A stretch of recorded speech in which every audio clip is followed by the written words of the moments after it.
Tardes. Hoy me toca a mí coordinar la conferencia y la verdad es que me ¿Y hace mucha cuánto cuesta? ilusión porque voy a presentar a Rosa Velasco, que no necesita presentación en el mundo relacional, pero sí, bueno, pues, hacer una buena presentación, ¿no?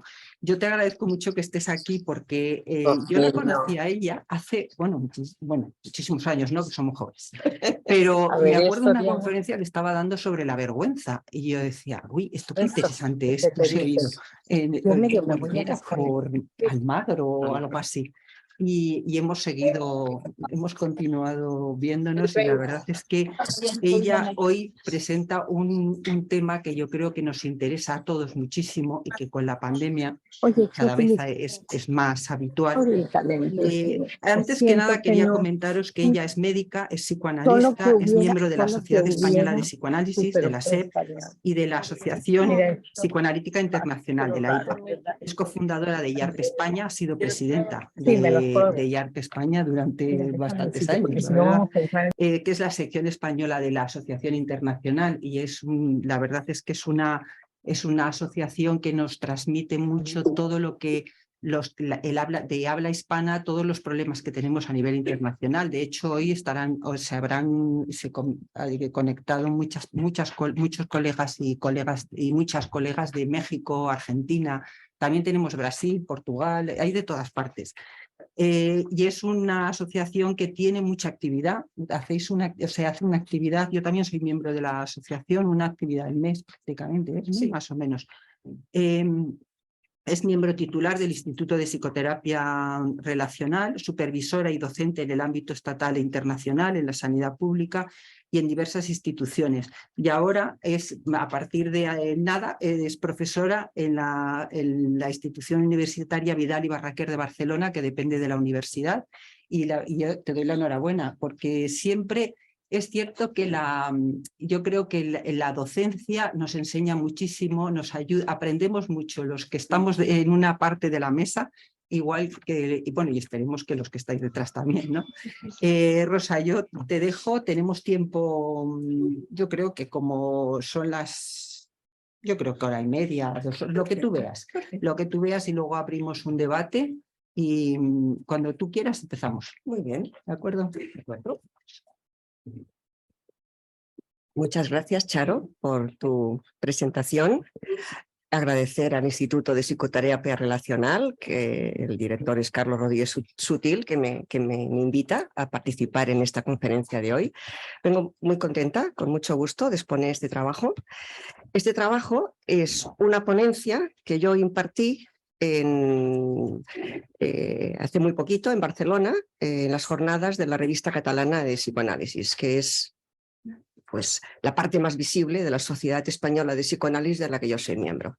Entonces, cuando me propusieron participar con una ponencia, pensé, voy a escribir sobre el trastorno alimentario, con la intención de que llegue el trabajo no solamente a los terapeutas que trabajamos con esta patología, y que es una patología en cuadro clínico difícil, complicado, sino con la ilusión de que llegue a las personas que sufren este cuadro psicopatológico. Entonces, para mí también es una alegría comunicaros que el día 28 de este mes, este trabajo sale publicado en la revista Aperturas, en castellano. O sea, que está ya publicado en catalán, porque allí lo impartí en catalán, y está publicado en la revista Catalana de Psicoanálisis, que es ese trabajo original, y ahora el día 28 saldrá en Aperturas, es decir, que si os gusta el trabajo, después podéis ir en Aperturas, que es una revista online gratuita, y allí lo tenéis. Bueno, entonces,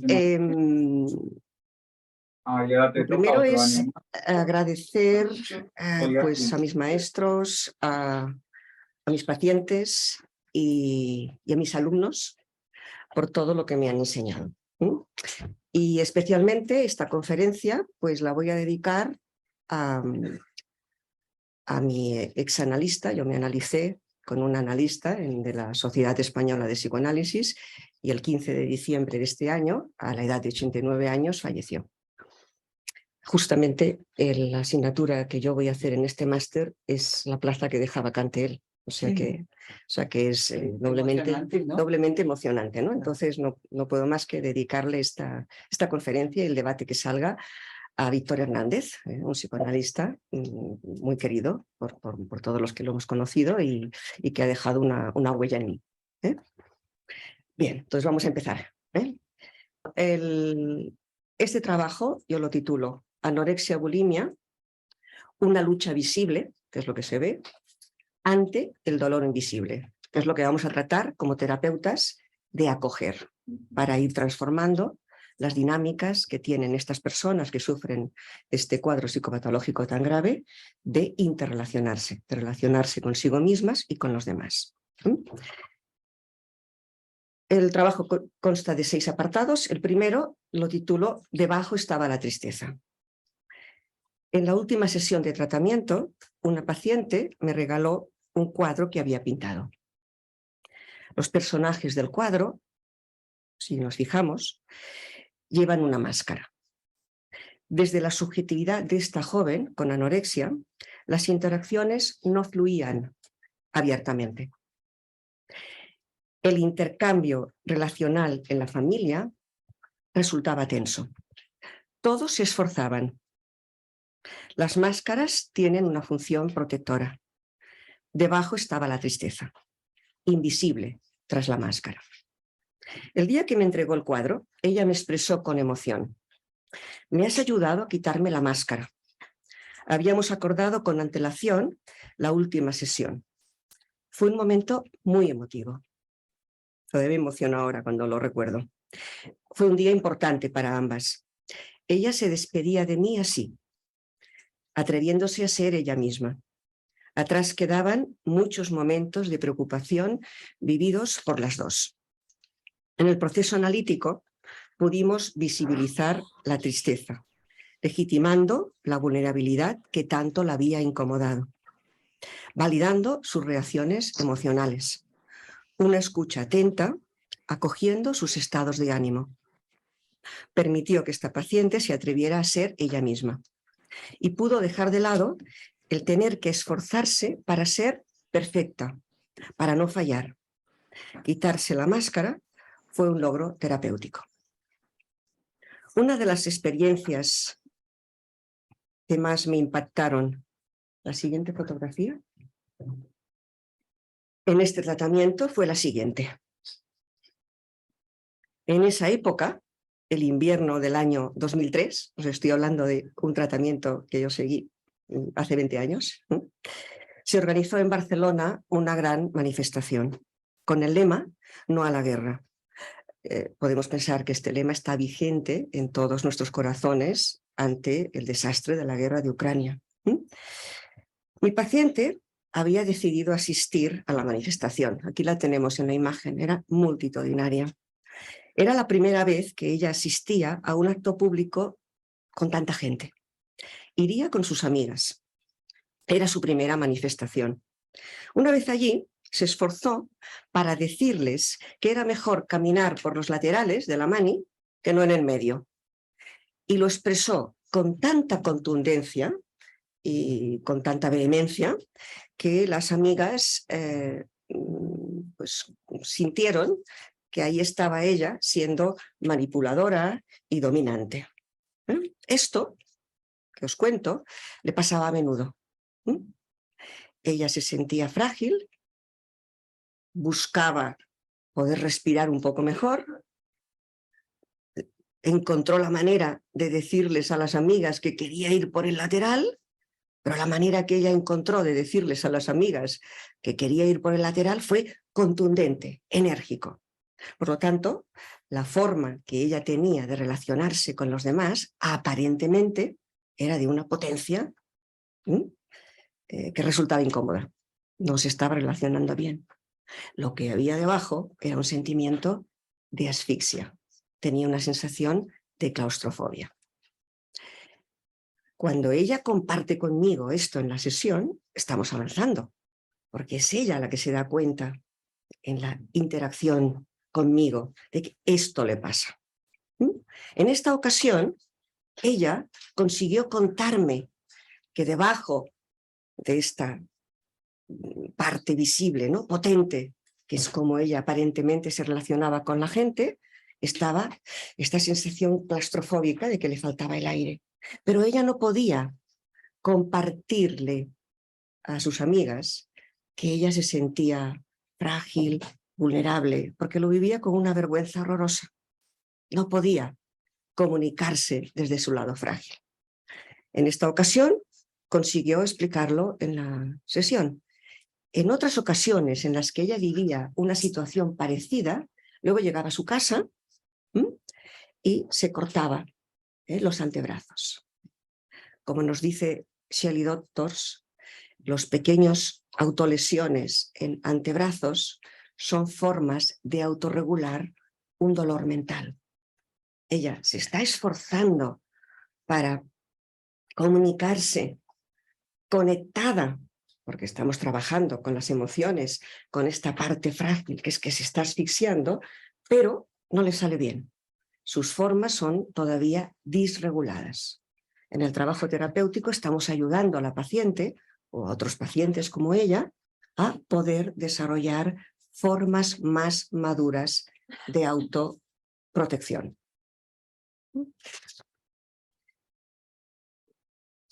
Bien. ¿Cómo hacemos la siguiente? Aquí, vale. En aquel tiempo, cuando yo estaba trabajando con esta paciente, estudié, es lo que os ha recordado Charo, estaba estudiando toda la cuestión del sentimiento de vergüenza. Me interesó mucho este libro de Andrew Morrison, La cultura de la vergüenza. Este está en inglés, también tenía yo la versión en castellano, pero lo presté y me desapareció, aquellas cosas que pasan. Pero un libro interesantísimo, este libro. Y bueno, conocí a Andrew Morrison, lo fui a visitar a su casa, hablé con él. Él es un profesor era un profesor de Harvard, lamentablemente ya murió. Nos aportó muchísimo, tanto a Ramón Riera, mi marido y yo, ir allí y conocerlo y hablar con él. Bien, la vergüenza está presente en todos los trastornos alimentarios. Es un afecto social. Las dinámicas intersubjetivas que se establecen en el marco psicopatológico de los trastornos alimentarios generan sentimientos de vergüenza o vivencias de insuficiencia en todos los miembros de la familia. En la paciente identificada, que es como llama Gali Tallas al paciente, y en la familia, que los vamos a acoger, aunque no sean pacientes identificados, porque en los trastornos alimentarios trabajaremos con la paciente identificada, pero también trabajaremos con la familia. También los terapeutas experimentamos sentimiento de vergüenza cuando estamos frente a un paciente grave, porque el sentimiento de insuficiencia, mientras estamos trabajando con ellos, lo tenemos. Acoger sin prejuicios estos sentimientos en la paciente, en la familia, en nosotros los terapeutas, es central, porque la comprensión que vamos a ir desarrollando de lo que se presenta en la habitación íntima del análisis parte de ahí. Es el terapeuta que está conectado con la parte frágil, que la acepta sin prejuicios y desde ahí escuchamos los aspectos frágiles y vulnerables de nuestros pacientes, que están muy invisibles, que están muy escondidos detrás de esta manera, como en este ejemplo que os acabo de compartir, pues detrás de una máscara o detrás de una forma potente, omnipotente de relacionarse con el mundo. Estábamos trabajando con los afectos y observábamos las secuencias relacionales que los motivaban. En el espacio analítico podíamos nombrarlos: vergüenza, pero también miedo, tristeza, rabia, celos, envidia, soledad. De pacientes como ella aprendí que los trastornos alimentarios funcionan como un escudo protector con el que una criatura frágil y vulnerable se enfrenta al mundo.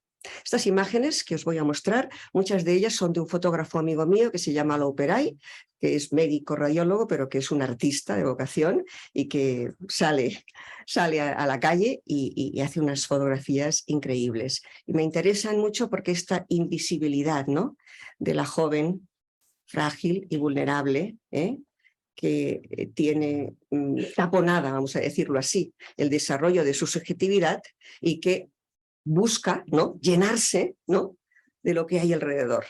Entonces el crecimiento o la relación de desarrollo queda detenida. Los que trabajamos con problemas de salud mental sabemos que el objetivo es disminuir el dolor psíquico, pero sobre todo ayudar a que la persona que tiene detenida su desarrollo emocional se ponga en marcha, porque hay un bloqueo. Bien. Tener la mente ocupada en estas pacientes con estrategias de control para conseguir objetivos concretos es más sencillo que dejar la mente abierta. Se evita de esta forma lo imprevisto. El trastorno alimentario es tener la mente ocupada con lo que como, con lo que no puedo comer, con lo que voy a pesar, con lo que no voy a pesar, y esto da una seguridad.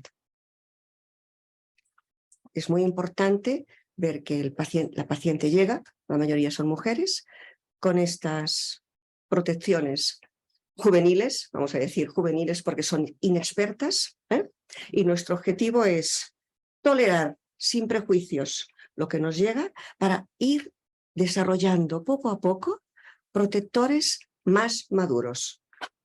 ¿Cuáles son los protectores más maduros? Pues cuando nos sentimos frágiles, compartirlo con alguien. Estas chicas no pueden, se sienten frágiles y no lo pueden compartir, porque anticipan mentalmente que el interlocutor o va a mirar para otro lado o va a tener una actitud burlona, menospreciativa.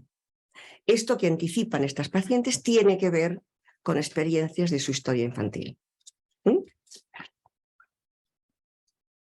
Cuando el sentimiento de impotencia es devastador, como en el caso de esta chica, la sensación de control del cuerpo se vuelve central. Una terapéutica basada exclusivamente en la reeducación normativa de los hábitos alimentarios no servirá para abordar de manera integral la complejidad de este cuadro clínico. Entonces yo me esfuerzo con vosotras, de la misma manera que me esfuerzo cuando escucho a estas pacientes, para escucharlos de manera integral y acoger sin prejuicios las formas que traen de autorregularse, teniendo en mente que eso va a ir variando. Yo no puedo conflictuarlas con la parte más defensiva porque no voy a ayudarlas. En cambio, si yo ayudo en la interacción terapéutica a desarrollar la parte más protectora, que es que confían en contar que les asusta, estas formas más infantiles o más juveniles van a reducirse espontáneamente, solas. Bien. Okay. Así. Estos dos libros para deciros que la escucha, los psicoanalistas relacionales trabajamos con las vivencias subjetivas del paciente y con el contexto, siempre. En el presente, la vivencia subjetiva y el contexto soy yo que estoy escuchando en todas las etapas de desarrollo, la vivencia subjetiva de esta paciente y los adultos que han acompañado a esta joven. Estos dos libros, que se llaman igual, La herencia emocional, uno es de Ramón Riera y el otro es de Galitallas, nos explican que las formas de escucha se transmiten de generación en generación. Por lo tanto, lo que vamos a encontrar habitualmente es que el contexto familiar de una joven con dificultades para relacionarse con ella misma y con los demás, incluyendo su fragilidad, es decir, naturalizándola, considerarla natural, tiene que ver directamente con cómo pues el padre, la madre, la profesora, una canguro, una abuela, extensible siempre a los adultos que han acompañado a ese desarrollo. Estas escuchas justas o justitas a esta parte más vivenciada, pues las encontraremos precarias o frágiles en el contexto de desarrollo. Entonces nuestra manera de abordar de manera integrada este sufrimiento, este dolor, porque sufre la paciente identificada y sufre la familia, es teniendo en mente que se transmite de generación en generación una manera predominante de escucha. Y lo que nos encontramos en la mayoría de estas situaciones es que hay una predominancia de lo que llamamos una función educativa. La función educativa es, pues nos encontramos un profesor que sí, como el profesor educa, pero cada vez más, y la conferencia de hoy me permite decir que los cambios culturales nos llevan a los terapeutas a observar que cada vez más se tiene más en cuenta los desarrollos de las subjetividades. Y cada vez más los adultos escuchamos más las vivencias de los niños y cada vez más los docentes también tienen esto presente. Por lo tanto, se transmite una herencia emocional que nos da una idea, ¿no?, de cómo está el contexto de desarrollo de esta paciente y, por lo tanto, tenemos que acoger todo esto sin prejuicios también. Porque la paciente sufre, pero es que la madre de la paciente sufre y el padre también. Y en el contexto escolar también. Bien.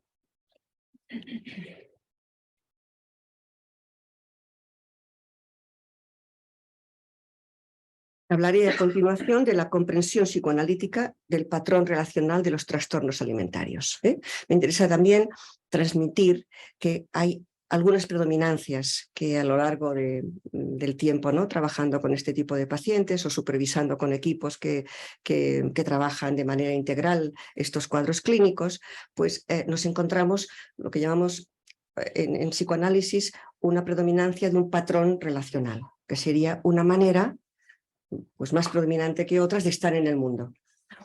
Lo que hemos observado, no solamente yo, sino también las personas que trabajan, por ejemplo, en Contexto, que es un equipo de profesionales que trabaja con la perspectiva psicoanalítica relacional este tipo de sufrimiento emocional, es que estas jóvenes se relacionan con su entorno buscando gustar, buscando ser aceptadas, buscando tener un lugar en la mente de los de alrededor, más que un desarrollo de salir al mundo buscando darme cuenta de qué es lo que me gusta más a mí. Entonces hay una prioridad que encontraríamos en la subjetividad de estas jóvenes de me esfuerzo para gustar, me esfuerzo para ser aceptada, me esfuerzo para que me consideren alguien que aporta un valor. Entonces, cuando salen de casa estas jóvenes con esta predominancia de este patrón relacional, nosotros los terapeutas pensamos que tenemos que trabajar en la sesión de análisis, en la habitación íntima del análisis, con la fragilidad de estas jóvenes para desarrollar su subjetividad. Es una subjetividad que está desarrollada pero deficitaria, porque la predominancia es busco gustar, no busco darme cuenta de qué es lo que me gusta más a mí y qué es lo que no me gusta.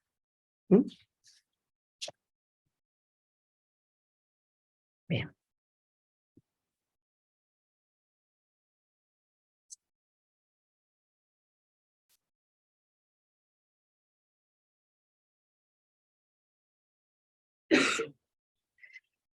También os quiero compartir que tras la pandemia COVID-19 se incrementaron las demandas de ayuda de todos los cuadros psicopatológicos, pero especialmente se incrementaron las demandas de ayuda por anorexia. vamos a visualizar un poquito entre todos los que estamos aquí, ¿no? El contexto del COVID. En el contexto del COVID, pues hay una obligada confinamiento.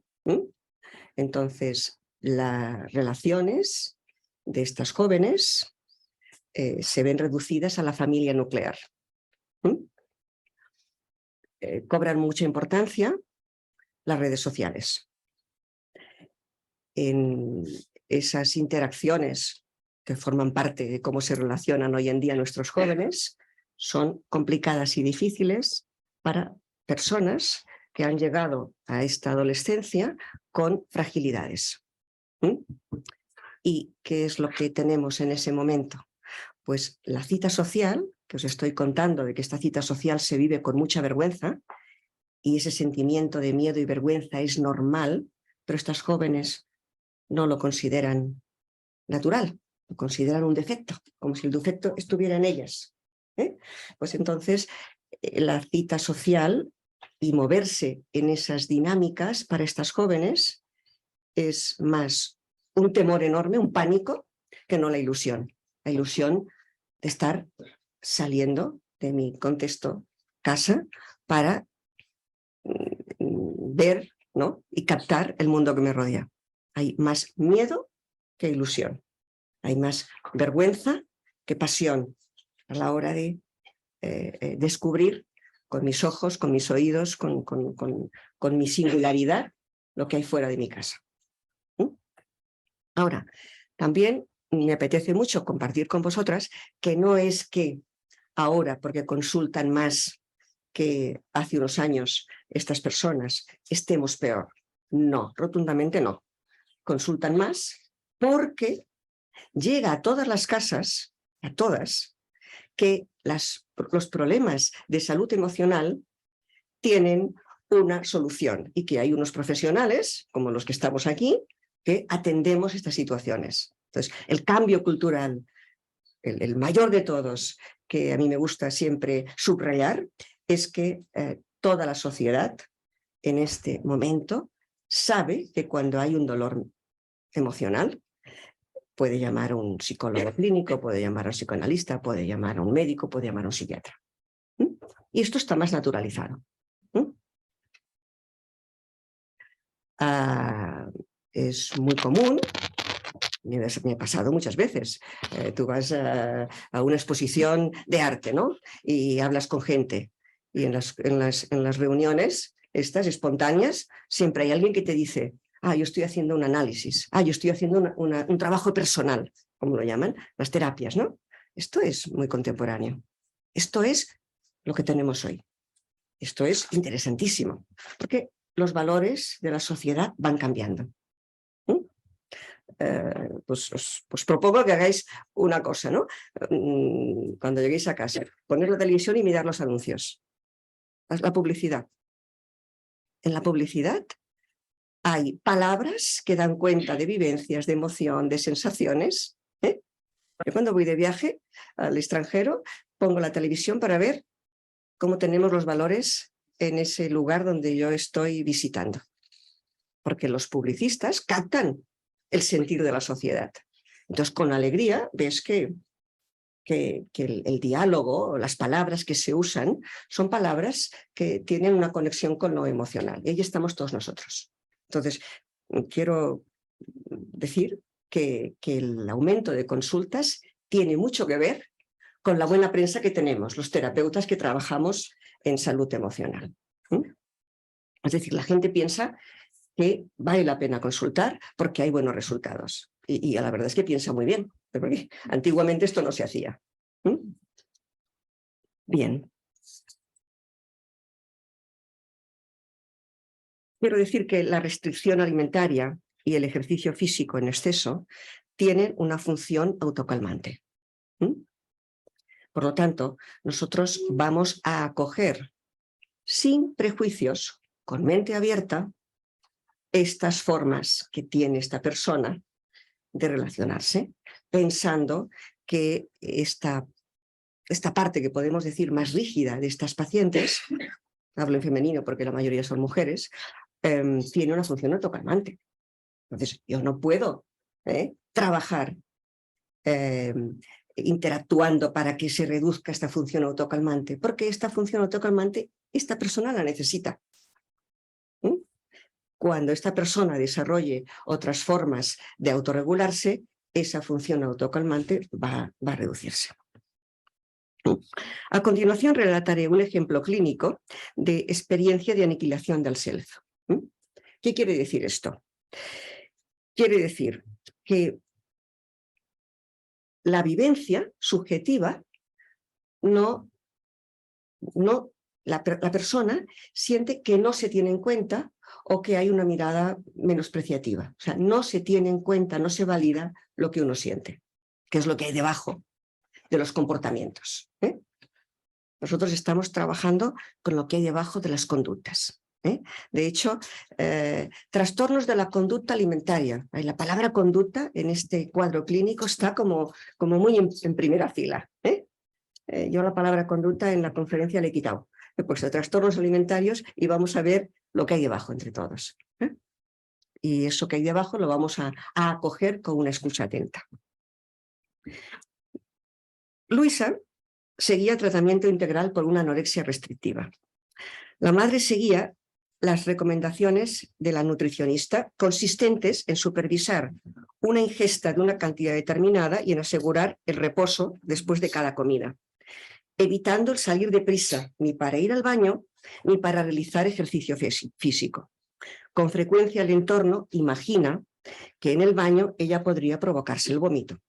Como es sabido, provocarse el vómito después de la ingesta es habitual en las dinámicas conductuales de los trastornos alimentarios. Aquel día, después de acabar de cenar, Luisa le pregunta a su madre si puede ir a ducharse para ponerse el pijama. La madre le dice que no. Tiene que esperar a que todos en la mesa hayan terminado para poder levantarse. Ella espera a tener el permiso materno dócilmente, sentada en la mesa. Pero después, para poder salir de su sentimiento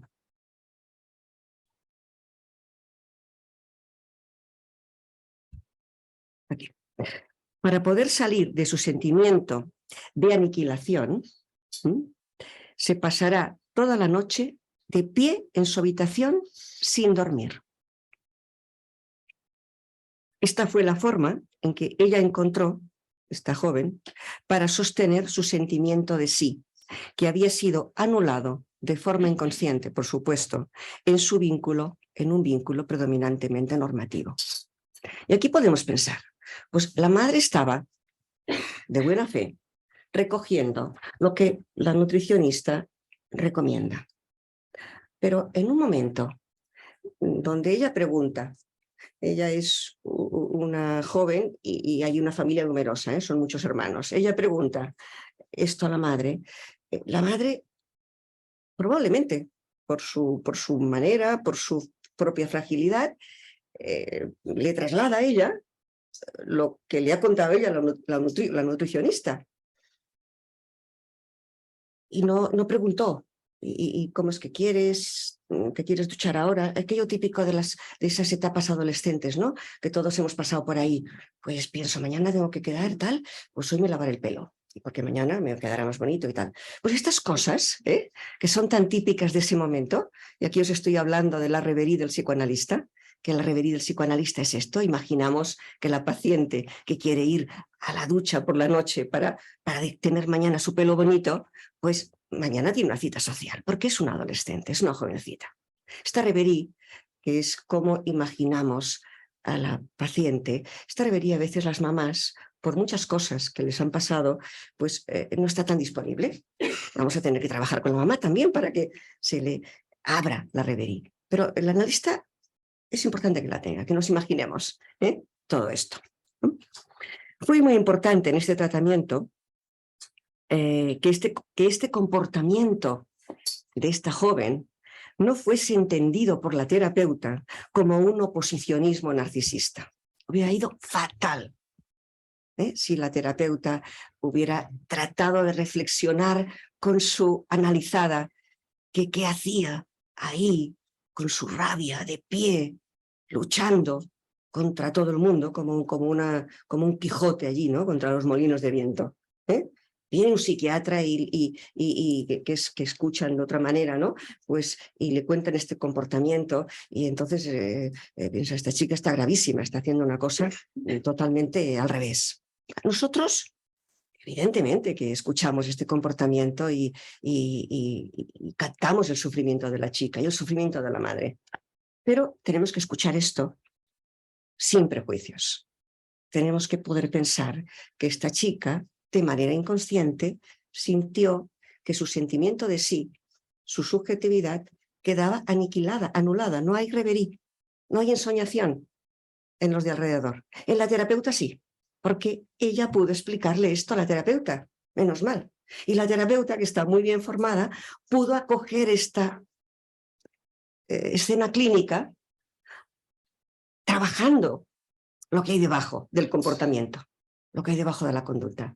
Y esta es la especificidad del trabajo terapéutico desde el psicoanálisis relacional. Trabajamos con lo que hay debajo, con lo que está implícito, que es como denominamos hoy en día el inconsciente, ¿no? Que descubrió Freud. Bien.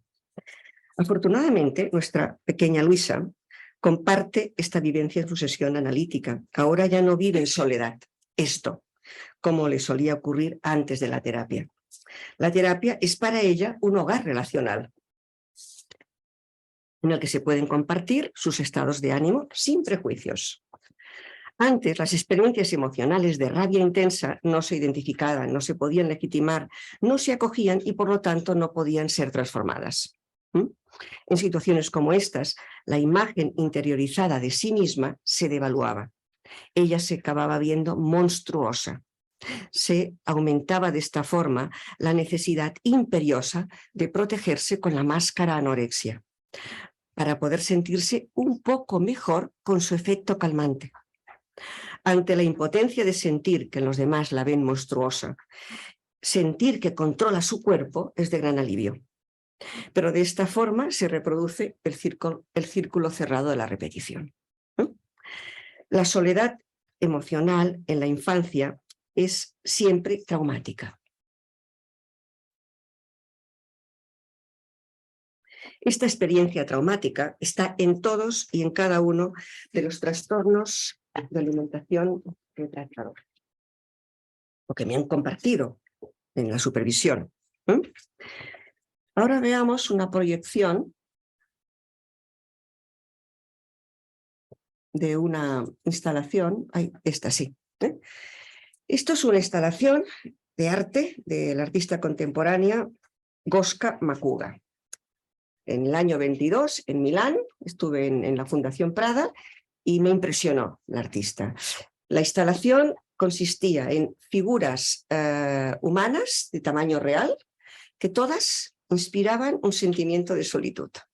Y esta, hice una foto de esta, concretamente, es pues en tamaño real, una asistenta, con su traje de asistenta de casa señorial, negro y blanco, con un delantalito por delante de una chimenea señorial, en donde hay, pues, se supone, ¿no?, el niño de la casa acurrucado, sentado.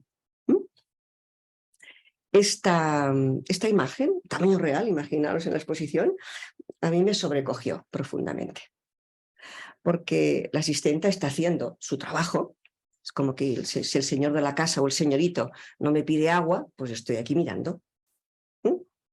Pero es espeluznante el sentimiento de soledad que transmite este niño solo con la asistenta en este ambiente marmóreo, porque eran blanco y negro las figuras, ¿no? Que la artista polaca Goska Makuga con su arte, ¿no?, nos transmite.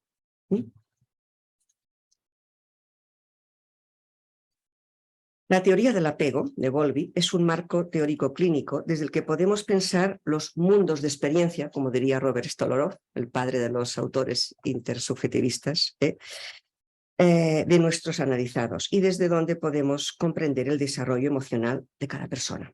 Una base segura sobre la que se da un buen desarrollo madurativo, nos lo ofrece un contexto familiar suficientemente bien organizado emocionalmente. Durante toda la vida necesitamos estructuras de acogida en la que desarrollarnos. En la etapa adulta es la pareja, pero también es un amigo íntimo o una amiga íntima. Estructuras de acogida es aquella persona con la que yo tengo confianza para contarle que me ha pasado algo que me entristece o que me ha pasado algo que me emociona, que me da mucha alegría. Estas son las estructuras de acogida en la etapa adulta. En la etapa infantil son los padres habitualmente. Y la sesión de análisis es una buena estructura de acogida para que nuestros pacientes puedan hacer con nosotros ese desarrollo emocional que quedó interrumpido en etapas anteriores, en un pasado traumático, porque nosotros trabajamos con la experiencia traumática de los pacientes. Vale. Ahora vamos a ver esto. Este apartado lo titulo Escuchando estados de ánimo.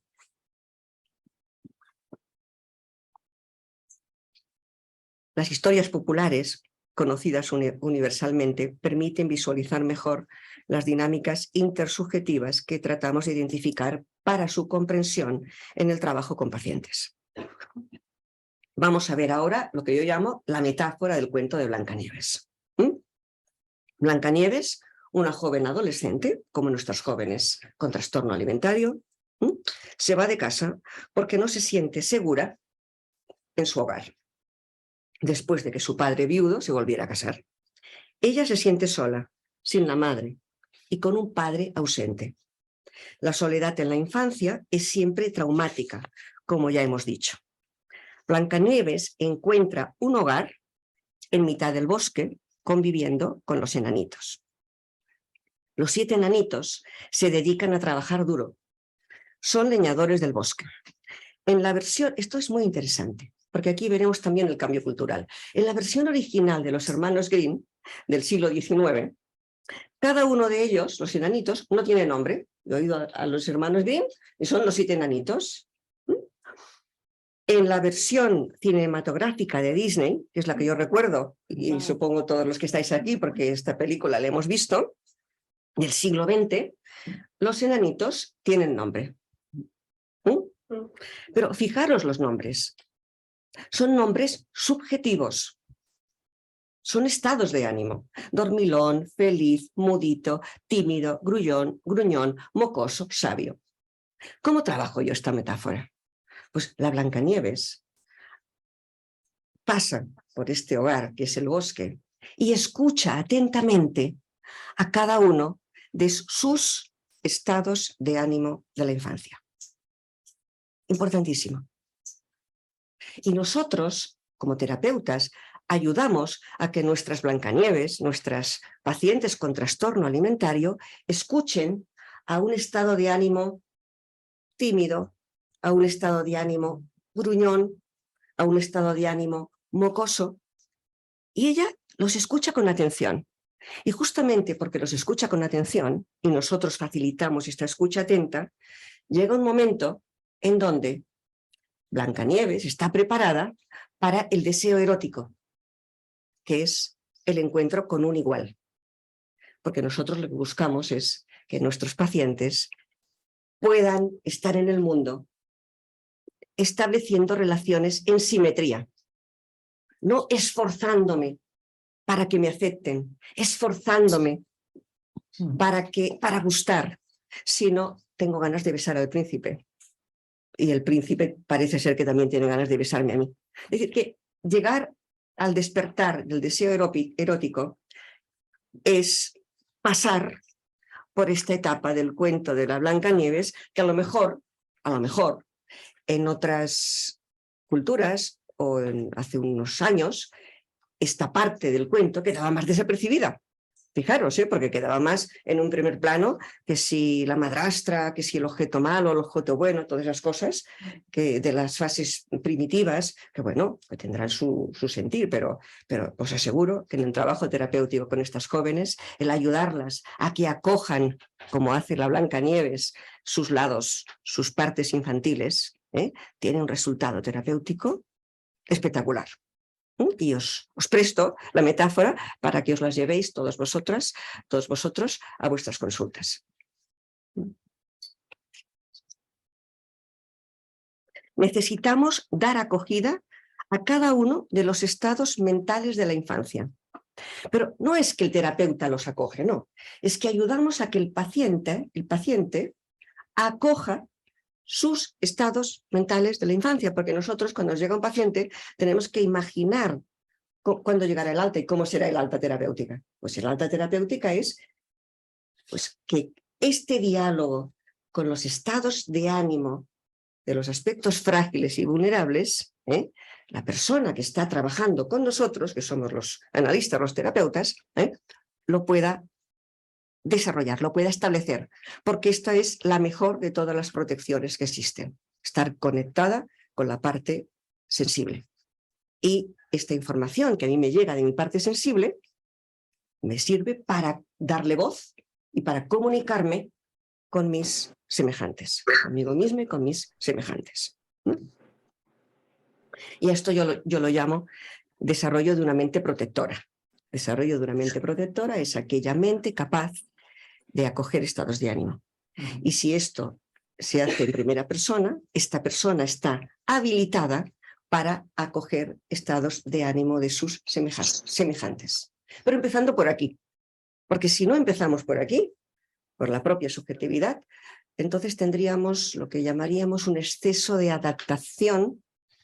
Según pues Blanchard, por ejemplo, tendríamos un sistema de adaptación patológica de me adapto, estoy cuidando de los demás y sin darme cuenta me anulo. Entonces eso no sirve, porque eso no es un crecimiento próspero, ni para la persona ni para las dinámicas de relación. No sería un crecimiento que nutre. Y nosotros estamos trabajando con personas muy desnutridas, emocionalmente hablando, aunque se traduce en los comportamientos como una desnutrición de comida, en lo concreto. Fijaros, crecer y desarrollarnos implica poder usar los sentidos. La vista, el olfato, el tacto, el oído, el gusto, los 5 sentidos. Pero también usar el sentido de sí, el sentimiento de sí. Yo recuerdo en las sesiones científicas de la Sociedad Española de Psicoanálisis, de la que soy miembro, que el Pere Folk, que ya no está con nosotros, un analista, que ha escrito bastante, nos decía en catalán, y no te po, no cuida la viña. Es quien no tiene miedo, no cuida la viña. Es decir, tener miedo, ¿no?, es una manera de cuidar la viña, pero estar conectada con la propia subjetividad es una manera de cuidar la viña, lo que me gusta y lo que no me gusta. Entonces nosotros ayudamos a que se desarrolle en cada uno de nuestros pacientes esta conexión con lo más subjetivo, los sentidos y el sentimiento de sí, los gustos. Y en la etapa de la adolescencia los gustos son muy importantes. No nos los podemos soltar a la torera. Ya sabemos que es muy difícil acertar con un regalo para un adolescente, que no es lo mismo que regalarle unos botitas a un bebé, ¿no? Porque el adolescente los querrá de una manera determinada. Es que esta es la fase de los gustos, del desarrollo de esa subjetividad que en estas situaciones está bloqueada.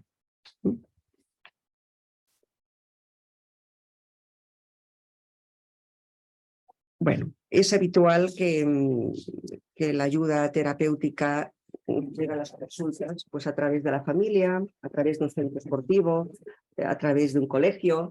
Yo aquí me gusta decir que todos y cada uno de los integrantes de la sociedad estamos ahí para visualizar este tipo de situaciones y ayudar a que la persona consulte. En África dice que se necesita de todo un poblado para que una criatura llegue a ser adulta. Pues en nuestra sociedad también. Bien, vamos a la siguiente.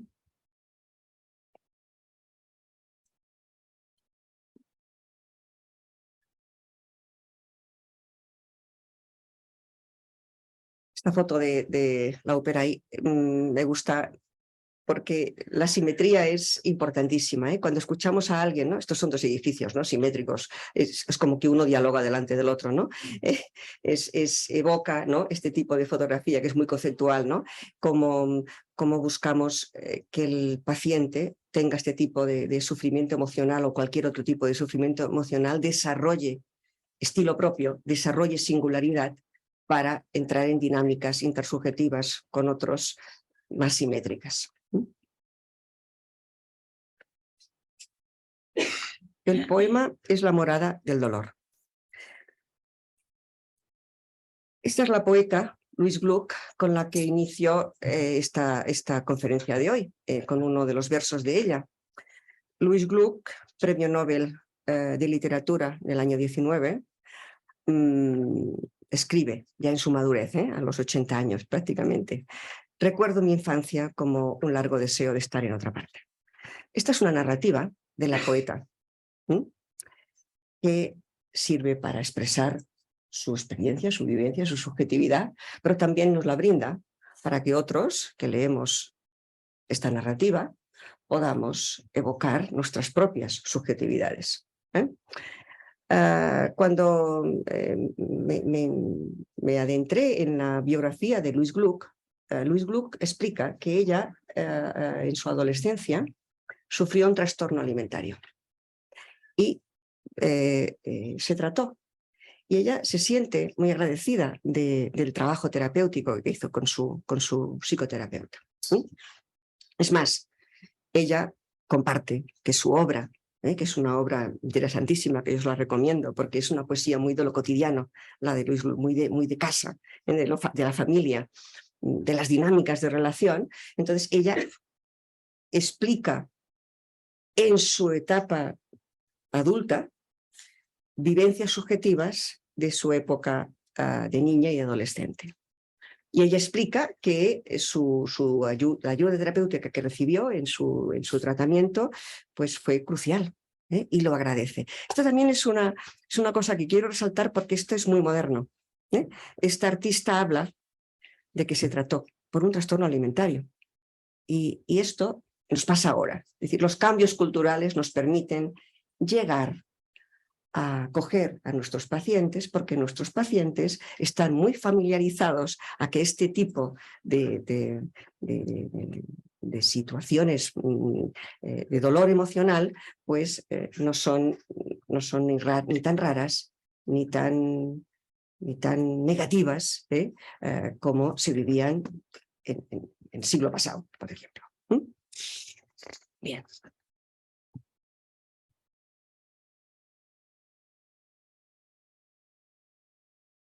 Vamos a ver un poema de Louise Gluck.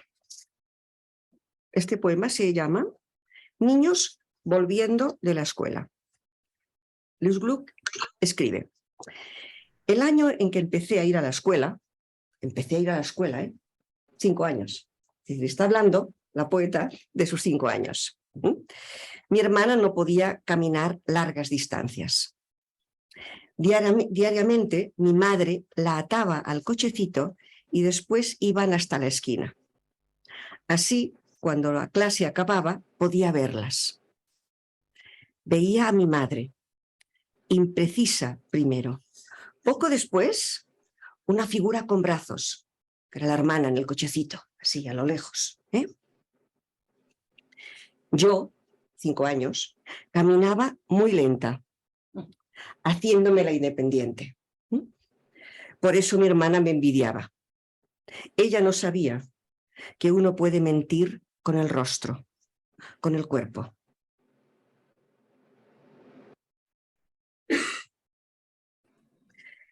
No veía que las dos representábamos falsos papeles. Ella quería libertad, mientras que yo seguía patéticamente codiciando el cochecito. Así toda mi vida. Y así dentro de mí se fue perdiendo toda la espera, todo el esfuerzo de mi madre por controlar a mi hermana, las llamadas, los aspavientos, pues en ese sentido yo no tenía ya un hogar.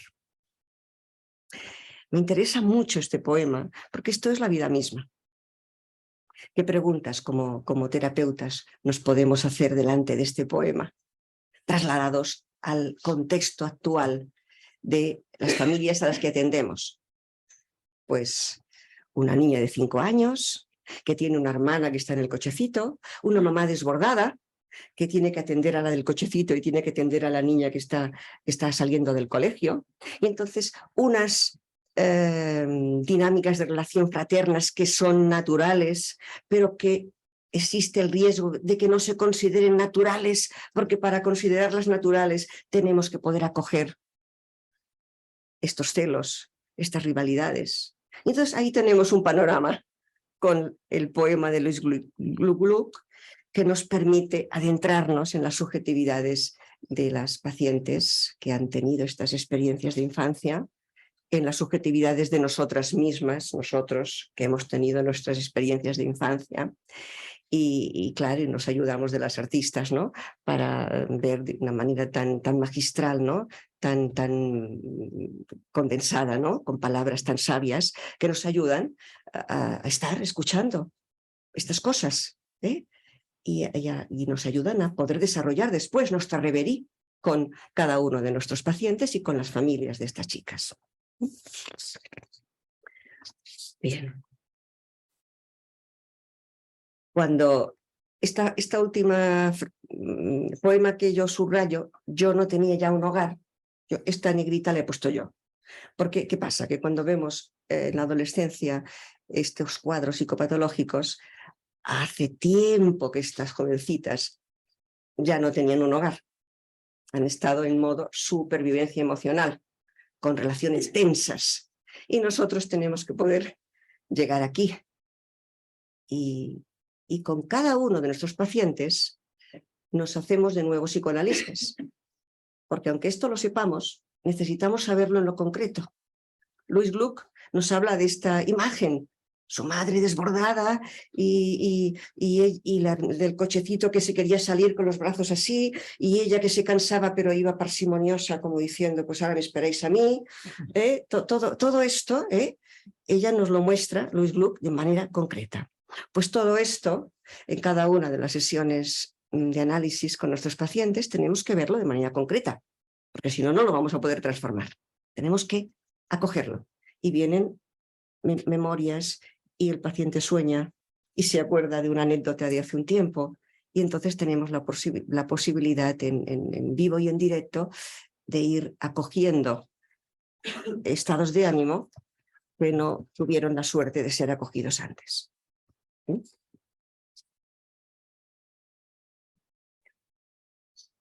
El quinto apartado son 6 apartados. ¿Vamos bien? Vale. Después haremos un poquito, al final están todos los apartados para que todo esto que estoy diciendo, lo que me gustaría mucho, ¿no? Es que os llegara de manera muy integrada y que después cada uno os llevéis a vuestras consultas alguna cosita de estas y podáis, ¿no?, trabajar con más reverie con vuestros analizados. Luisa, lo veis en mi ponencia, todas se llaman Luisa, es el nombre que yo he escogido, Louis Bourgeois, que saldrá al final, Louis Gluck, la pequeña Luisa, porque representan a todas y porque de esta manera pues nombramos sin dar más detalles que son siempre confidenciales, ¿no? Luisa, una joven de 20 años, me comparte en su sesión de análisis que en casa ayer su madre no se encontraba bien. Su madre le dijo que pensaba que su malestar se debía a que comió mucho chocolate. Y seguidamente me explica, la joven de 20 años. Yo estuve casi toda la tarde probándome ropa. No me sentía bien. Me veía fea en el espejo. Había quedado con mis amigas y no encontraba la ropa que me sentara bien. Allí en la cocina me preparé la merienda. Leche fría con cereales. Me sentía mal, muy mal. Mi madre me preguntó y le dije que me sentía gorda y muy mal porque había merendado demasiado. Si nos fijamos, yo siempre digo, los psicoanalistas nos fijamos en cosas si vamos al cine y los arquitectos se fijan en cosas, ¿no? Que son otras. Pero nuestro fijarnos es muy importante. Si nos fijamos, la lectura que realizan madre e hija de la causa del malestar en ambas es el haber comido demasiado. Con lo cual pasa desapercibida la ansiedad de la joven ante la cita social. Y entonces yo le pregunto a mi paciente, ¿cómo es que no le dijiste que empezaste a sentirte mal cuando te estabas probando ropa? Y me dice, ay, no sé, casi como que tampoco se daba cuenta ella de que esto estaba pasándole, porque los estados de ánimo pasan desapercibidos si no estamos con alguien que podamos, con quien podamos, ¿no? Subrayarlo de alguna manera. Dice, no sé, puede que pensara en aquel momento que ella no me entendería. Pensemos en esta escena clínica. La joven Luisa se siente sola y abrumada. Frente al esfuerzo que le supone sentirse mínimamente bien ante la cita social. Estamos pensando que la cita social produce miedo, también ilusión, pero cuando hay esta fragilidad interior, el miedo es más grande. Y por lo tanto ella está delante del espejo y no encuentra qué ropa. Y tenemos que ayudar a las adolescentes y considerar natural que es fantástico que se prueben muchas cosas y estar con ellas. Pero esta chica lo hace sola. Y también predomina más la crítica, es decir, esto que hago no lo tendría que hacer, que no, esto que hago es natural porque me hace mucha ilusión, pero además tengo mucho miedo. Esto no está. Bien. Ella aprendió desde niña a regular sus estados de ánimo con comida, porque si nos fijamos, que es una de las cosas que hacemos los analistas, que vamos paso a paso mirando los detalles, después del rato de probarse y no encontrarse bien, se va a la cocina a prepararse la merienda. Y después ella interpreta que ha comido mucho y se siente mal. Es parecido a lo que le ha dicho la madre, me siento mal porque creo que tomé mucho chocolate. Como antecedente, esta paciente que os cuento, a los 10 años sufrió acoso escolar, que ella atribuyó a un sobrepeso que le avergonzaba, se esforzó mucho desde entonces para mantener a raya la báscula, a los 13 años debuta una anorexia restrictiva, pasó por un centro de día, como pasan muchas chicas en esta edad, y ella todavía a los 20 años está arrastrando su trastorno alimentario, es cuando hace la consulta conmigo. Su mundo subjetivo no se acoge suficientemente, pero también vemos que no se acoge suficientemente el mundo subjetivo de su mamá. Es decir, estamos ampliando la mirada. No nos sirve pensar, ostras, la madre, pues vaya, está tan descuidada que no está pendiente de su niña. No es verdad. La madre se la quiere mucho y está muy pendiente, pero es que ella no puede ver en su niña lo que tampoco puede ver en ella. Por lo tanto, nosotros trabajaremos con la paciente identificada, pero ampliaremos la comprensión al contexto de desarrollo, que es la mamá, ayudando a la mamá. Y probablemente lo que haremos es una indicación terapéutica que consiste en una sesión individual con la joven de 20 años, una sesión pues, con la familia, probablemente con la madre. Recomendaremos también una participación de una nutricionista, por supuesto, y en muchos casos recomendaremos una visita farmacológica en donde damos un antidepresivo y a veces un antidepresivo con un ansiolítico, porque estamos delante de un cuadro clínico grave. Nosotros lo estamos trabajando de esta manera, pero todas estas protecciones, y no será estándar en todos igual, sino que es muy singular con cada experiencia, pues las tenemos que contemplar. Bien.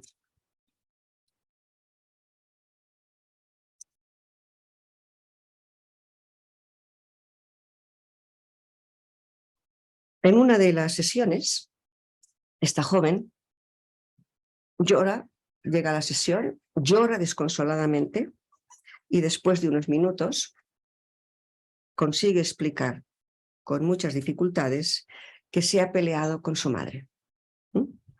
Me dice de manera entrecortada, sollozando: se ha quedado abajo, en el portal de la consulta. Me espera. Nos hemos dicho de todo, cosas muy feas. Llora con culpa, con mucha culpa. Más adelante, muy turbada, me dice, susurrando, que su madre le ha dicho que ella siente que su vida no tiene sentido y que querría desaparecer. Nuestra Luisa expresa en la sesión que este momento tenso es horrible. En esos momentos, ella desea morirse. Yo entendí esa ideación suicida que me explicó al inicio de nuestras sesiones con muchas dificultades. Estos estados de desbordamiento en nuestras pacientes con este cuadro clínico existen, y estos estados de desbordamiento en el contexto de desarrollo de estas pacientes también. Cuando aparecen en la habitación íntima del análisis, estamos trabajando bien, pero ahí tenemos que sostener. A veces, ¿cómo nos sostenemos los terapeutas? A veces lo llevamos a la supervisión, a veces lo llevamos a una reunión de grupo, porque ahí estaríamos ya dentro de la casa en llamas. Fijaros, hay una metáfora que también quiero que os la llevéis, de un psicoanalista que se llama Ogden, que dice que los psicoanalistas nos entrenamos para entrar dentro de la casa en llamas. Y nos dice lo siguiente: si hay una casa en llamas, hay diferentes maneras de proteger la casa en llamas. Vendrá un bombero y con una manguera a distancia echará el agua, y es muy importante el bombero, casa en llamas.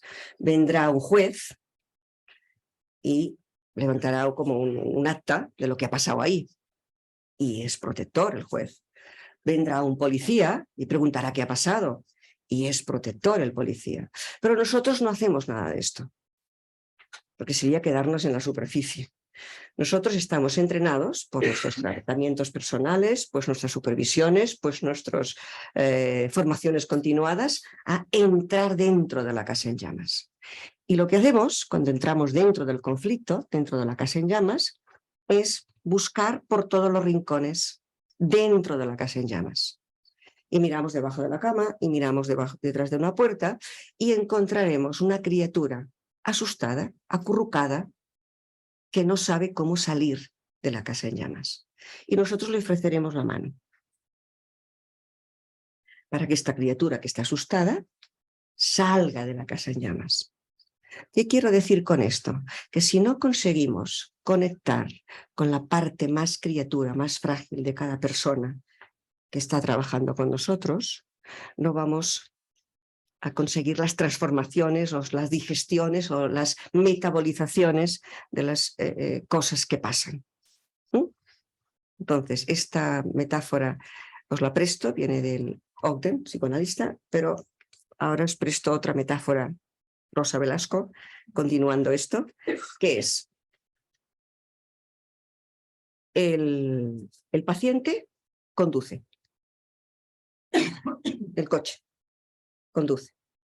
Al lado hay un copiloto, que somos nosotros, los terapeutas. Pero no conducimos nosotros, porque entonces no estaríamos ayudando al desarrollo de aspectos maduros, de interrelacionarse tanto con uno mismo como con los demás. Es decir, el paciente conduce su vida, viene a la consulta y cuenta con un copiloto. Somos nosotros, como en los rallies, que tenemos una hoja de ruta, pero confiamos en el paciente y nos ponemos al lado. Ahora miramos por el retrovisor del coche. Detrás, ¿quién tenemos detrás? Detrás tenemos la parte frágil, que es una criatura que está detrás en el coche, y algunos protectores infantiles, inmaduros o juveniles inexpertos. Por ejemplo, tendremos detrás la criatura que se cansa, que está llorando. Al lado tendremos un protector que hablará con esta criatura frágil y que la reñirá, será demasiado rígida y que le dirá no llores y le dirá cosas feas. Y al lado podemos tener otro protector, toda esta gente está detrás del coche, que le dirá pórtate bien, oye, te estás portando fatal y aquí no estás dejando que el coche llegue a buen puerto, ¿no? ¿Por qué os muestro esta metáfora? Porque los diálogos internos con la criatura interior, ¿no?, consisten en poder visualizar con cada uno de nuestros pacientes tanto el lado frágil como cada uno de los protectores infantiles o juveniles.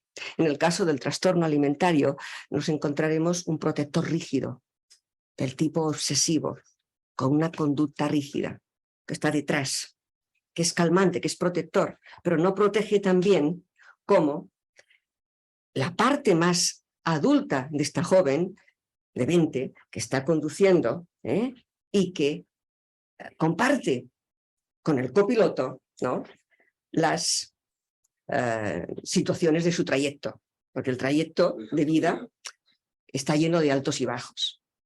Y luego, dentro de esta metáfora del coche, los amortiguadores del coche, tenemos que llevarlos a veces al psiquiatra, que nos da un poquito de sertralina, que es un medicamento que va muy bien para regular estados de ánimo. Entonces es mejor a veces conducir con un 4x4, con buenos amortiguadores, que sin estos amortiguadores. Es decir, que no es que a todo el mundo se le tenga que aplicar la misma receta, pero sí que tenemos que tener en nuestro interior herramientas para poder usarlas singularmente con cada una de nuestras situaciones clínicas que se nos presenten. Bien. Veamos otro ejemplo. En este caso es una joven de 20 años, un joven Luisa también, una mirada prejuiciosa. Estamos hablando de cómo son sensibles nuestros pacientes a las miradas llenas de prejuicios. Una mirada prejuiciosa, en el caso de esta joven Luisa, desata un puchero inconsolable. Aquí, como estamos en Madrid, puchero suena a todos, ¿no? Sí. Porque es este llanto de bebé. Puchero de llorar. Sí. De llorar, de pucherito, de hacer pucheros. De hacer pucheros, ¿eh? Porque yo, como lo he traducido allí en catalán, el puchero no es traducción. Y entonces tengo que explicar, ¿no? Es el llanto de una bebé. Entonces, yo tengo delante mío una joven de 20 años que está en un momento determinado en su sesión llorando desconsoladamente con un puchero en sus mofletes, en su boquita, como si fuera una bebé. A ver, la familia de su novio vive en un ámbito rural. A Luisa le costó mucho decidirse si aceptaba la invitación a pasar un día con ellos. Estamos hablando de que la cita social es vivida con pánico más que con ilusión. Estamos trabajando en la sesión y esta chica le dice al novio: sí, vamos, voy contigo a ver a tu familia. Bueno, y van al campo. Y en el campo, el padre del novio les propone ir todos juntos a cazar conejos. Y tenemos ya a nuestra jovencita con una escopeta a cazar conejos. Y claro, ella con su susto y con su fragilidad, pero para allá que te vas y todos, y entonces van a cazar conejos y sí, porque todos los cultivos pues se los comen los conejos y deciden que esta es una plaga y vamos a ayudar. Y entonces viene mi paciente a la sesión y me explica con emoción la aventura. Explica con emoción. Vamos a ver la siguiente foto. Aquí. No. Explica con emoción la aventura de cazar conejos, ¿no? Esto es un fotograma de la película Alcarrás, que luego esta noche, después de la cena, me lo voy a ver porque esta ganó la Berlinale, el Oso de Oro, ha ganado el Gaudí y a lo mejor hasta ha ganado un Goya, no lo sé, y la mejor película, la mejor productora. Una de las que está. Puede ser. Pero hay una escena de la película Alcarrás que pasa esto: en el ámbito rural se van a cazar conejos. Entonces, ¿qué pasó? Que la joven Luisa llega a su familia, Barcelona, ciudad, clase bien. Entonces explica a su familia la aventura de cazar conejos. Entonces, la cara de póker que pone la madre, el padre y el hermano un poema, hasta que empiezan a decirle, ¿pero qué has hecho? ¿Pero cómo es que tú has cogido una escopeta y has matado a un ser vivo? La familia es de orientación vegana. Entonces, claro, aquí hay un choque entre la aventura de la hija que se encuentra con esta situación y que entiende lo que pasa en el ámbito rural porque se ha encontrado en esta situación, llega a casa y no hay una resonancia de su vivencia subjetiva. Nada. Se siente monstruosa. Y empiezan a decirle el hermano y los padres que ella, pues como que parece que no es de esta familia, porque esto no se les ocurriría a nadie. Aquí tenemos una falta de resonancia en esa reunión, una falta de resonancia. La chica llega a la sesión destrozada, con un puchero que parecía una bebé. ¿Qué tenemos aquí?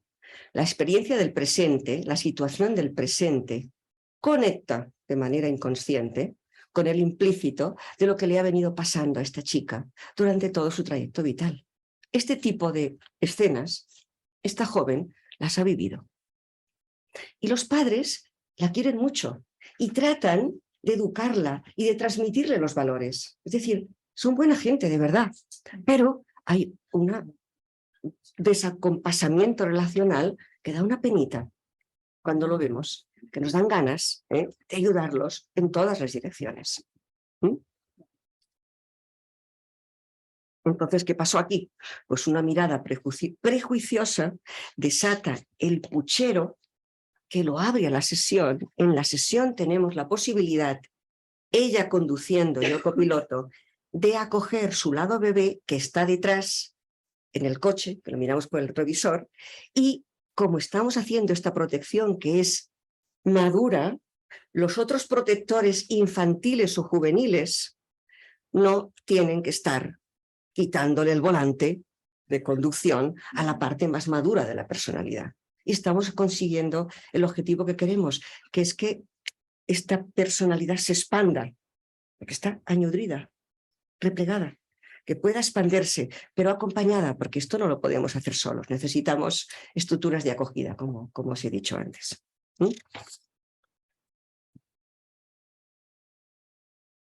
Esto es el campo, los conejos, aquí.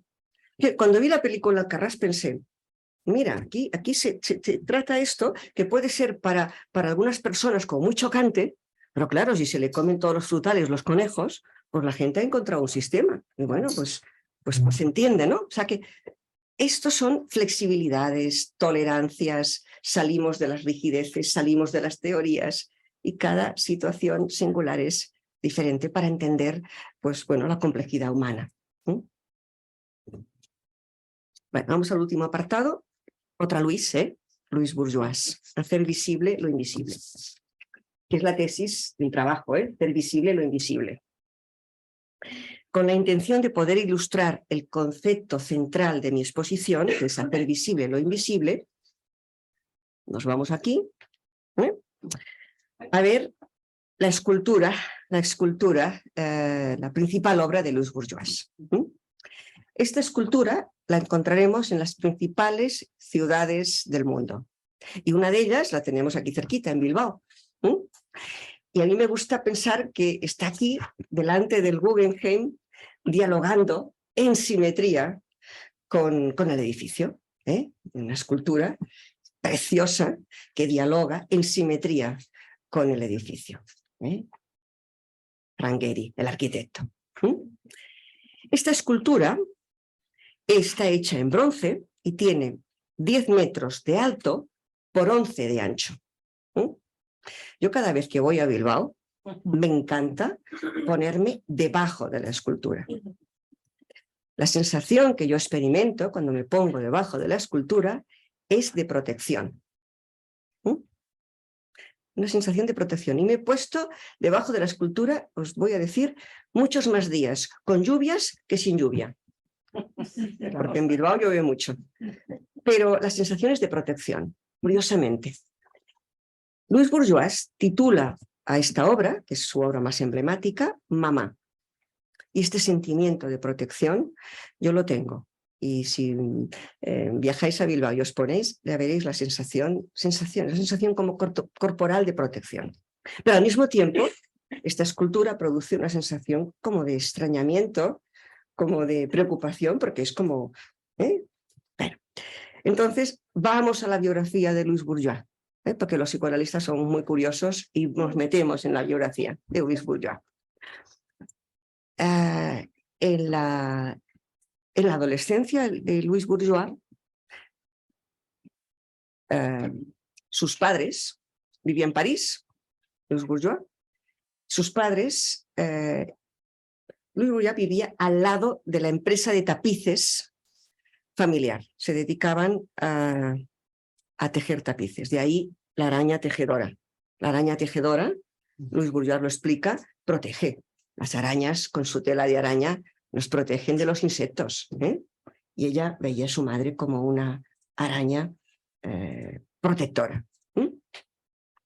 En la adolescencia de Louis Bourgeois, sus padres contrataron a una au pair inglesa para que los hijos aprendieran inglés. Al cabo de poco tiempo, esta au pair inglesa fue la amante del padre de Louis Bourgeois. Louis siempre captó la pena en su madre, la tristeza en su madre.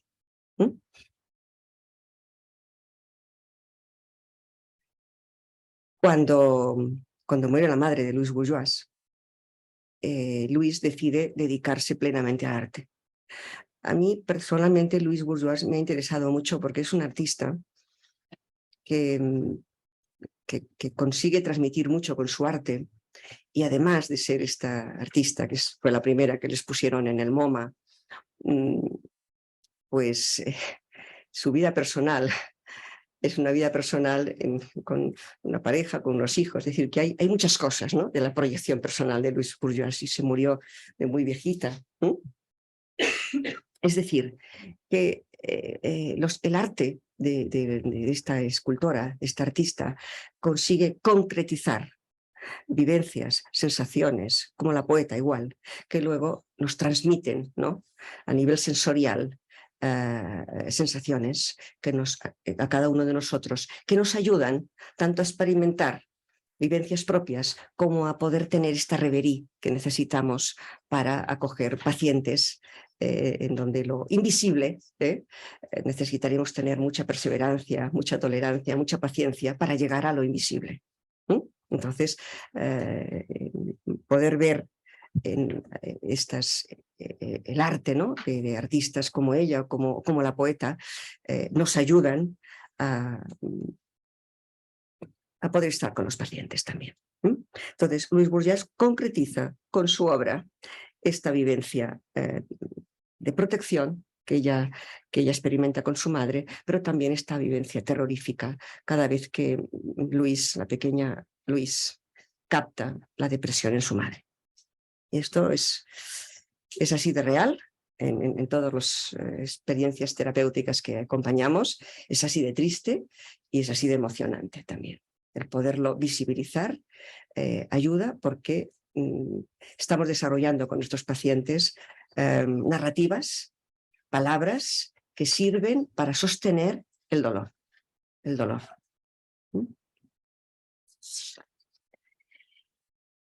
Y Louis Bourgeois dedica esta obra a su madre. Hemos visto en la conferencia de hoy 6 puntos. Este es un resumen. Debajo estaba la tristeza. Hemos visto el patrón relacional y la experiencia subjetiva de estos pacientes.